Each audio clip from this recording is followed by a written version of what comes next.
Bonjour à tous, aujourd'hui défi de dessin avec Mélanie, donc le but c'est de faire une sorte de jeu. On a été inspiré par l'émission Tac au Tac qu'on a vu sur YouTube, j'en avais déjà parlé dans une ancienne vidéo, je mets un lien quelque part. En gros c'est des auteurs de BD qui se réunissent à la télé, donc dans les années 70. Donc les règles c'est que j'ai commencé par faire une forme et ensuite tu as dû faire un dessin et pour chaque dessin on se donnait 15 minutes maximum et ensuite on inversait comme ça, tu fais une forme, je fais un dessin, etc. Donc au tout début, j'ai commencé par faire une forme la plus simple possible qui m'est venue en tête, une sorte de carré, enfin un losange, parce que c'est un carré sur le côté, qui avait pas les bords pleins. Toi, ça t'a visiblement assez perturbé. Oui, en fait, ouais, ça m'a perturbé le fait que c'était pas entièrement fermé en fait. Et pour le coup, je me disais, mais avec ces espaces-là, est-ce que ça permet de laisser passer certaines choses pour faire un dessin à partir de ça? Finalement, je me suis dit, bon, pars quand même d'un carré. Alors j'ai choisi d'utiliser un crayon pierre noire, qui est un crayon un peu comme de la pastel, mais un peu moins friable, un peu moins salissant. Avec cette forme, j'ai tout de suite visualisé un homme de profil avec une barbe.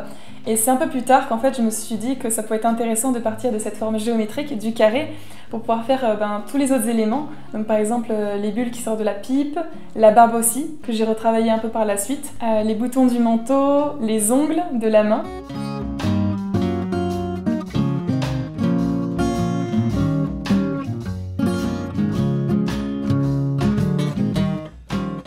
Après, il y a plusieurs éléments que j'aurais voulu rechanger après coup. Et après, c'est tout l'aspect du challenge, c'est qu'on a 15 minutes, on se dépêche de le faire, et puis après, on revoit à nouveau son dessin d'un peu plus haut, et on se rend compte d'éléments qu'on aurait pu rajouter ou changer. Par exemple, pour la main, je trouve que c'est un peu dommage que le pouce vienne de cette façon-ci. Ça aurait été mieux de garder une main qui soit très plate de ce côté-là pour un peu plus traduire cette main qui arrête le vent, d'avoir quelque chose de linéaire qui fasse vraiment barrage avec le vent qui arrive et pas un pouce qui se balade un peu comme ça au final. Autre chose que j'aurais pu changer, c'est l'immeuble qui vient un petit peu encadrer ce chapeau-là sans aucune raison, qui vient un peu casser les lignes directrices du dessin. En 15 minutes, on n'a pas le temps d'avoir spécialement de gros regrets, on sait juste qu'on a passé 15 minutes sur un truc, donc c'est plus un générateur d'idées aussi, plutôt que quelque chose qui a un gros enjeu. Ensuite, tu m'as donné une sorte de Z d'éclair, je sais pas trop comment tu voyais. Un peu à l'Harry Potter en fait. Ok, tu voyais ça comme un éclair dès le départ. Voilà. Donc je l'ai vu aussi comme un éclair au début, je m'étais dit que je pourrais faire un personnage qui le prend et qui le lance par exemple, mais j'ai directement fait une main sur la base de l'éclair en me disant que ce serait une sorte de fouet, je voyais ça comme ça, soit un drapeau. Ah, j'aurais pu faire un drapeau en fait finalement. Le côté rigide de l'éclair m'a donné envie de faire un militaire, c'est quelque chose que je trouve très strict et ça allait bien ensemble parce que je voyais directement une sorte de marche. Une fois que j'avais mon militaire qui faisait sa marche, j'ai commencé à faire un personnage à côté parce que je voulais qu'il y ait un contraste entre le gars qui a l'air super bizarre de faire ça comme ça en pleine rue et quelqu'un qui le voit et qui dit mais qu'est-ce qu'il est en train de faire? Et j'ai commencé par faire l'expression du visage de la personne, je crois, avec aussi le corps. Le coup du balai, je sais pas trop pourquoi, ça m'est venu assez naturellement. Parce que c'est peut-être aussi le fait que il balait devant sa porte et tout d'un coup il voit quelque chose de totalement aberrant qui arrive. Ouais, il devait être un peu dans une situation, j'allais dire quotidienne, je balaye pas souvent comme ça devant ma porte.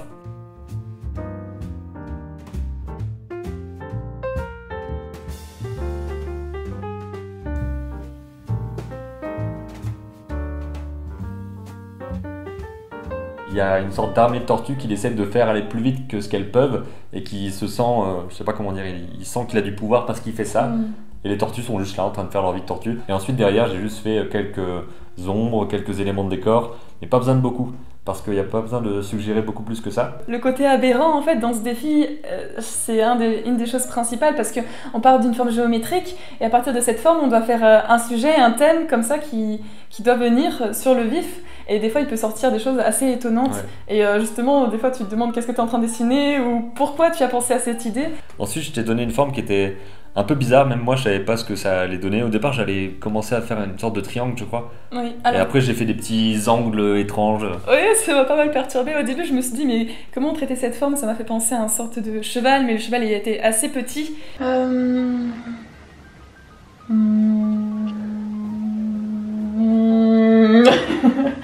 Et après ça m'a fait penser à, je sais pas, une partie de corps, notamment un bras.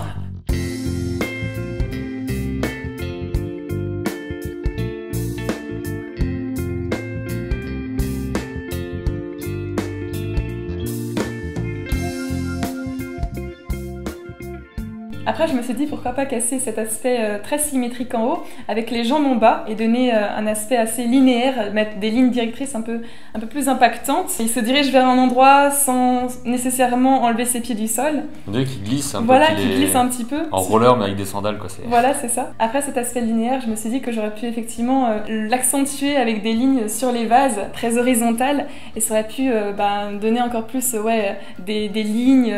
Alors que tu as quand même joué sur quelques courbes à certains endroits, mais dans l'idée tu voulais vraiment garder quelque chose de plus rigide de ce que tu fais d'habitude. Voilà, d'habitude tu fais des choses très courbes. Voilà, c'est ça. D'habitude je fais des choses assez tout en courbe, tout en douceur et là pour le coup j'avais envie de m'amuser avec les formes, vu que tu m'as donné une forme qui était quand même assez spéciale. Même moi je sais pas d'où elle vient. Et même moi quand j'ai fait la pose, c'était un peu difficile de l'imaginer sur papier. Je me suis dit pourquoi pas en fait se laisser surprendre. Donc je trace une ligne, je vois à peu près où ça mène.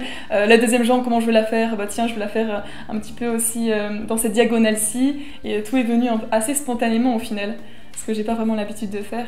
Et puis je fais très peu de choses aussi en noir et blanc, donc pour le coup c'était assez challengeant de voir quel contraste je pouvais mettre à certains endroits, quelle forme je vais faire ressortir. Et ensuite tu m'as donné la dernière forme, donc ça c'est exactement la forme qu'on avait vue dans la vidéo tac au tac. Il y avait une spirale, il y avait 4 spirales je crois, mais directement quand tu m'as donné la forme là, je me suis dit bon c'est une langue de caméléon quoi, c'est le truc qui était le plus évident possible, parce que les autres trucs était déjà dans la vidéo qu'on avait vue, donc forcément ça m'est revenu en tête, je voulais trouver autre chose. Donc là ce que j'ai fait c'est de commencer par tracer la langue et dessiner ensuite le premier caméléon.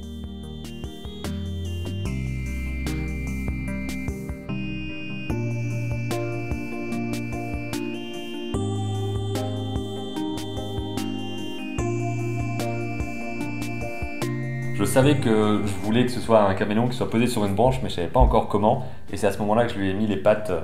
Vraiment de cette façon, il est posé quoi, c'est ça que je trouve assez marrant. Et je sais pas si ça se voit, mais ce que je voulais faire avec les deux caméléons au final, c'est qu'on a l'impression qu'ils balancent un petit peu les jambes quand elles sont dans le vide. Et je sais pas si ça se voit bien. Moi, ce qui m'a fait tout de suite rire, c'est la petite pointe du pied comme ça. En fait, ça montre qu'il est posé, qu'il est tranquille. Et effectivement, ça peut mettre du dynamisme. Mais le dynamisme, je pense qu'il se voit essentiellement par la spirale que tu as mis, qui répond avec la langue, en fait, pour la queue. J'ai commencé à faire des mouches qui sont posées sur sa langue, parce que voilà, il a même pas besoin, lui, apparemment, de sortir la langue et de la rentrer pour pouvoir manger quelque chose. Tellement il la sort, c'est posé ici, rigide. Et ensuite, tout va se coller dessus comme du papier mouche quoi. J'avais pensé à faire devant lui une sorte d'humain, enfin une grosse tête qui arrive avec un appareil photo ou je ne sais quoi, et je voulais plutôt quelque chose d'autre, donc j'ai décidé de faire une caméléone, je sais pas. Je voyais directement la forme posée vraiment comme ça quoi.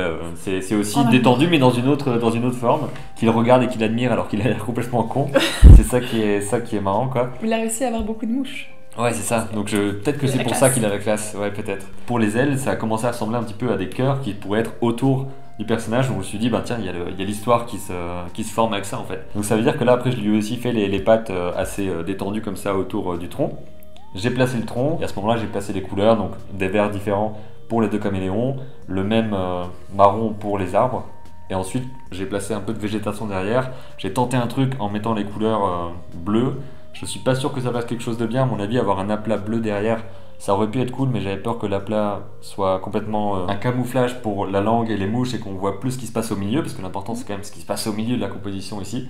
Donc on tente des trucs au niveau des couleurs, on voit un petit peu ce qui se passe. On voit les choses se construire surtout. Et tu sais ce qui est assez drôle, c'est que en fait, quand je te filmais autour, j'avais pas l'impression qu'il se passait tout ça dans ta tête. J'ai l'impression que t'avais l'idée déjà de base, alors qu'en fait, tout est en train de se construire. Donc c'est ça, ça vient petit à petit. D'abord il y a le caméléon, ok il est détendu, pourquoi il est détendu? Donc il y a des mouches autour de lui, donc il est content d'avoir pris des mouches. Mais ok, mais quelqu'un le regarde, donc ensuite ça se construit vraiment comme ça. Mais j'imagine que c'est comme ça pour toi aussi, parce que moi je voyais des choses, par exemple sur, je vais appeler ça la souris, hein, je sais pas comment l'appeler. Donc sur la souris, je voyais au départ différents éléments. Je me suis dit ça va être quelqu'un qui danse. Après je me suis dit c'est quelqu'un sur des rollers. Rien qu'avec ça au début, quand tu as placé le bras et le buste, je me suis dit ça va être un serveur par exemple. Je voyais bien un plat ou quelque chose comme ça. C'est parti un petit peu là-dedans. C'est parti dans tout à la fois en fait. Moi ce que je faisais aussi pour commencer le dessin, c'est essayer de visualiser un peu la pose que j'imaginais, ou en tout cas la forme du visage par exemple pour le vieillard. Mais au final, en fait, on est toujours surpris parce que tout ce qu'on projette sur la feuille, c'est pas exactement ce qu'on dessine. Et là, on peut arriver totalement à autre chose. Et c'est que ça. C'est essayer de renchérir sur ce qu'on a fait, revisualiser à travers ce qu'on a déjà fait. Et c'est sans fin jusqu'à ce que tu aies fini ton dessin. Et l'idée aussi, qui était importante dans l'émission qu'on a vue donc tac au tac, c'était de surprendre la personne qui regarde aussi en même temps. Donc on essayait comme ça, enfin en tout cas moi j'essayais tromper le spectateur. Ouais voilà, j'essayais vraiment de Ouais. placer des éléments et qu'on se dise mais où est-ce que ça va et tout, et qu'ensuite on voit l'image au final. Justement, j'ai essayé un peu d'en jouer plus sur le deuxième dessin parce que le premier, j'ai tout de suite mis ah tiens, la tête, la barbe. Ouais. Donc c'était Bah un moi peu je le voyais plus- comme une écharpe au début ça. Ah ouais, c'est vrai. Depuis Ah bah le début voilà. je me suis dit c'est une écharpe, Et bah, au final, c'est une barbe. moi je suis Philippe. Ou même, on peut vraiment créer toute une histoire juste à partir de formes. Il suffit qu'en fait, on en crée plusieurs formes à la suite, qu'on essaye de les faire se répondre entre elles, et là, on peut avoir toute une histoire. On peut vraiment modifier les règles de jeu là avec différentes formes, en mettant des cases, en mettant pas de cases, en mettant des onomatopées, en disant au départ qu'on a une contrainte, qu'il faut un personnage, le même personnage pour plein de dessins différents. On vous encourage à le faire. À bientôt. Voilà. Je sais pas quoi dire. Bon, voilà. Ça peut être ça à la fin. Ça peut être ça à la fin, ouais. Comme ça ils se rendront compte que c'est chiant de faire des fins. Donc, c'est un peu compliqué. Ouais, j'ai une sorte de chapeau Ouais, c'est ça. Là, j'ai même pas dit ce que je voulais dire. Chapeau turc, tu veux dire. Enfin, Non, chapeau. je voulais dire chapeau de diplômé. Genre, je pense que oui, effectivement, ouais. Ouais. Ok, et là, on voit que. Oh mon dieu! La lune a aussi une forme comme ça. On dirait un aimant, le truc. Je sais pas si on va comprendre que c'est une lune, mais c'est pas grave. Donc, il fume des fenêtres. Hein? Il fume des fenêtres. Bah, ça renvoie aux bulles, ouais. Parce qu'en fait, quand on est à l'intérieur d'un immeuble, on est un peu chacun dans sa bulle. Voilà.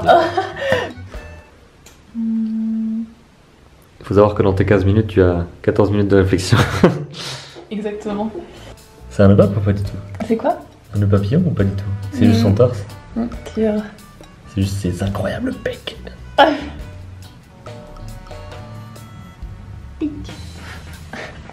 Attends, faut que je le taille parce que là, ça va plus du tout. Un superbe fou Ah derrière non, ça plan. va plus. T'avais pas taillé le tien d'ailleurs? Si, vite fait, mais la mine est pétée. Ah d'accord, attends, faut que... c'est minutes compte toujours? Bah oui.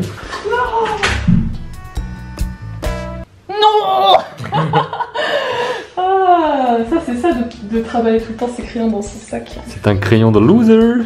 Ça, c'est une épreuve de Fort Boyard, plus ou moins. De l'autre côté, c'est un petit peu ça. Il faut tout tenir et pas faire tomber. Je sais pas si on comprend très bien en fait. Si, bah, ça se voit que c'est des sandales. Oh, it is like in Naruto. Et là on va lui faire des bas. Non.